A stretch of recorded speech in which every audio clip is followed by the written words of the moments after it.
Chapter 18 continues in the present time. Sethe is telling Paul D about the past. She's talking about the escape story, about how when she arrived at 124, the baby, beloved, was crawling already. She's talking about the fact that when she was a slave and had her children, it was difficult to know how to feed them, that in fact, slave women did not feed their babies solid food when they should be getting it. They waited until they had teeth because nobody told them. They never had any sort of mentoring as mothers, which is what she's talking about here. And then it says that she was spinning round and round the room. So this is the next few paragraphs here are describing how Sethe is moving around the kitchen while she talks. And I'm sure you've done this in the past, or you've seen friends do it or family do it, where they're telling a story and they're just moving around all the time. She's busy doing things in the kitchen, but I think we're also going to see pretty soon that she's also moving around so much because she's nervous. So Paul D is sitting at the table watching her drift into view and then disappear behind his back, turning like a slow but steady wheel. So this is just, again, describing, how she's moving around the kitchen while she talks. And she says that, baby Suggs knew how to feed the baby, that when Sethe arrived, a week later, that the baby was crawling already, and she attributes that to the fact that she was better fed. She smiled then at the memory of it, and then the smile broke in two and became a sudden suck of air. But she did not shudder or close her eyes. She wheeled.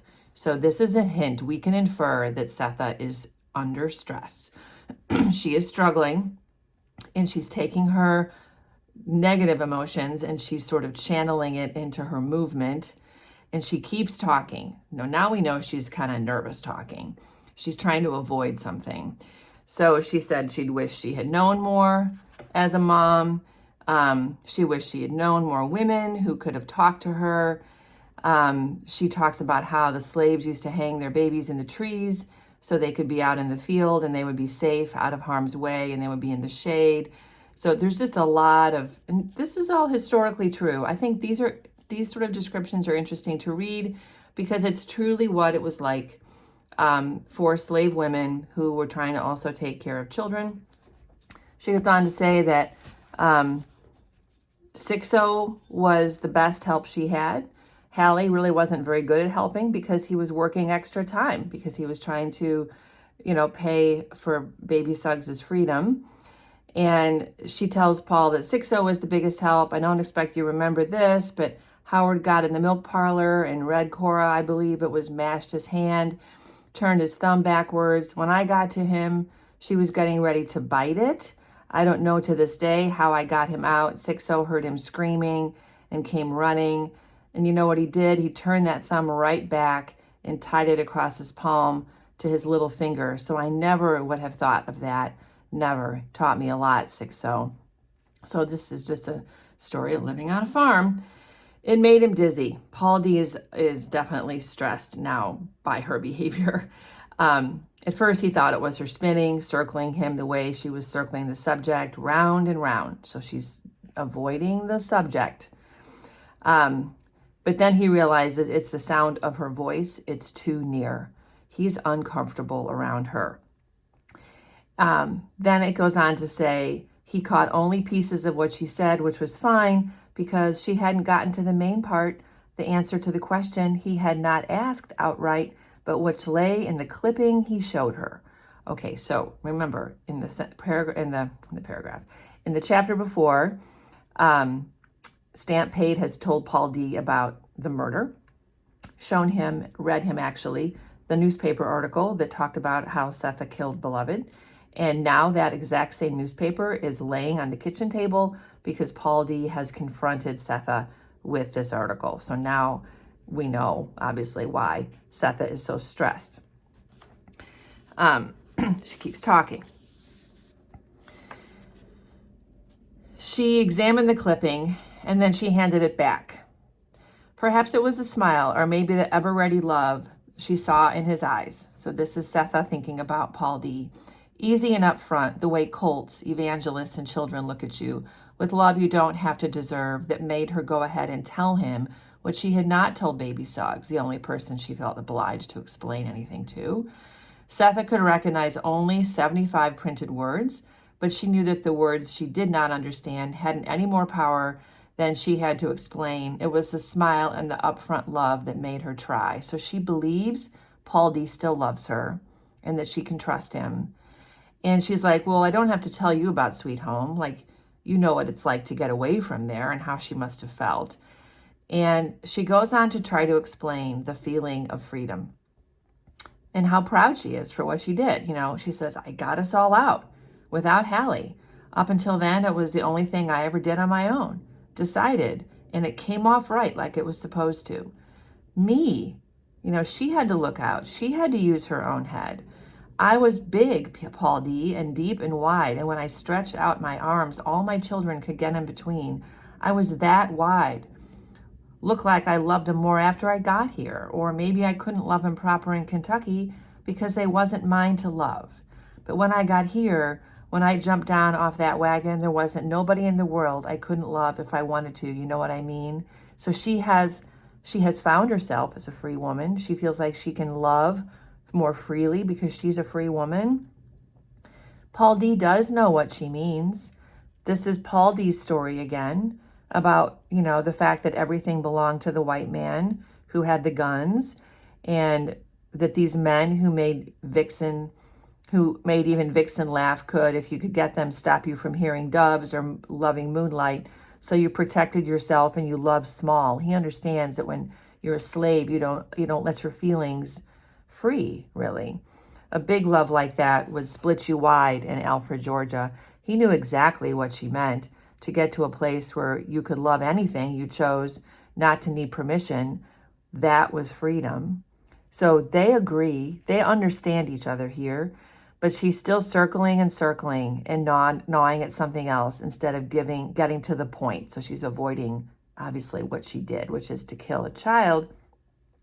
She goes on talking about fabric that she had from Mrs. Gardner and how she wanted to make clothes for her children and how she didn't bring that fabric, but as soon as she got to 124, she made a little dress for the baby that was crawling already. And she couldn't let anything happen to that freedom. So she knew the circle she was making around the room would remain one. She really believes, again, that she can trust him with this information. And then she explains how simple it was, what she did. She was squatting in the garden, and when she saw them coming and she recognized Schoolteacher's hat, that's when she freaks out. When we have this bird imagery again, she heard little wings. Hummingbirds stuck their needle beaks right through her headcloth into her hair and beat their wings. This is a metaphor. And if she thought anything, it was no. Simple. She just flew. So she panicked. She did this from trauma. She remembered when the yard had a fence with a gate that somebody was always latching and unlatching in the time when 124 was busy with people visiting. She did not see the white boys who pulled it down, yanked up the posts, and smashed the gate, leaving 124 desolate and exposed at the very hour when everybody stopped dropping by. So while she was in prison for that short time at the jailhouse, vandals came and knocked down her fence. I mean, people are lashing out at her. When she got back from the jailhouse, she was glad the fence was gone. That's where they had hitched their horses. So at least that memory's not there. And then she says, I stopped him. I took and put my babies where they'd be safe. The roaring in Paul D's head did not prevent him from hearing the pat she gave that last word, safe.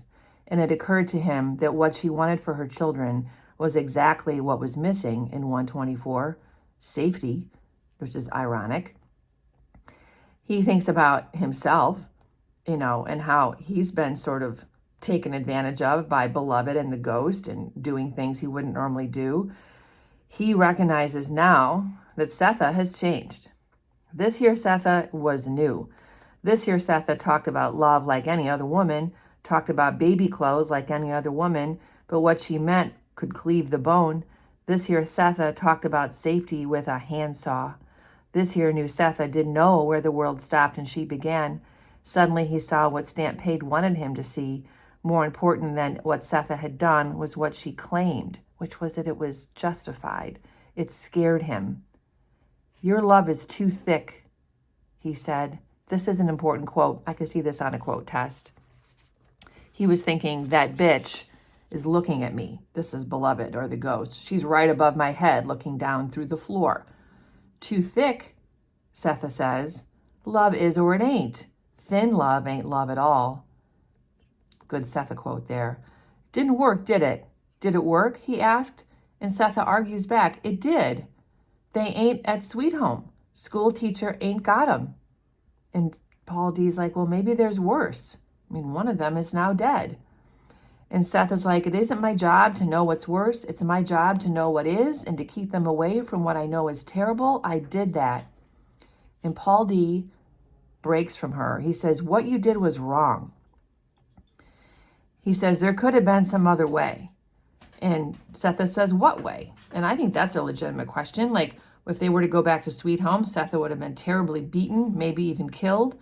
Those kids could have been orphans. They would have become slaves. I mean, I don't know. I think these are good questions for discussion.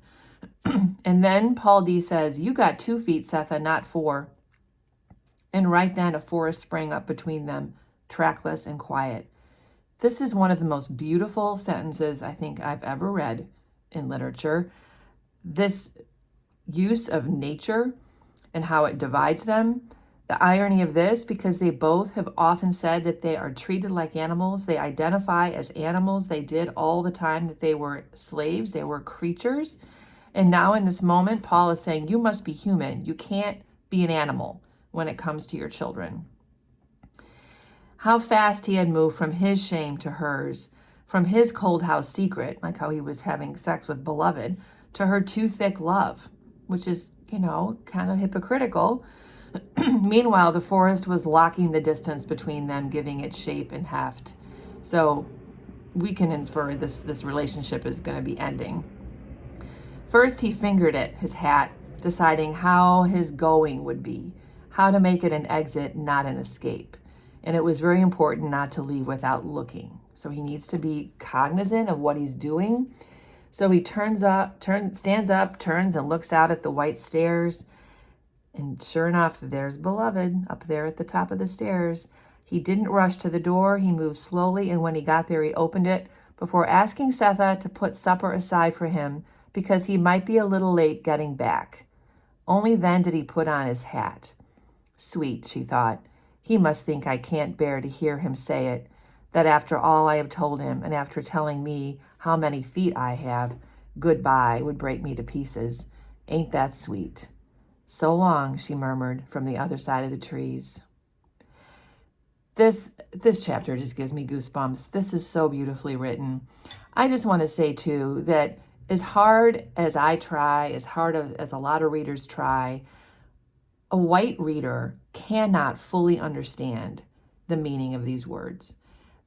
I believe Toni Morrison is the best writer I've ever come across to truly communicate what slavery was and what it still does to people, even now, because remember, you are part of your family's history.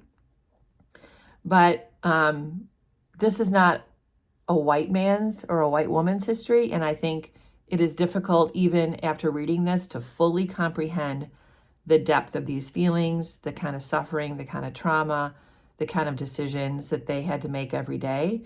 But boy, I think this chapter makes it a lot easier to understand. And this is the end of part 1. So you'll see on the next page, we're going to go to part 2.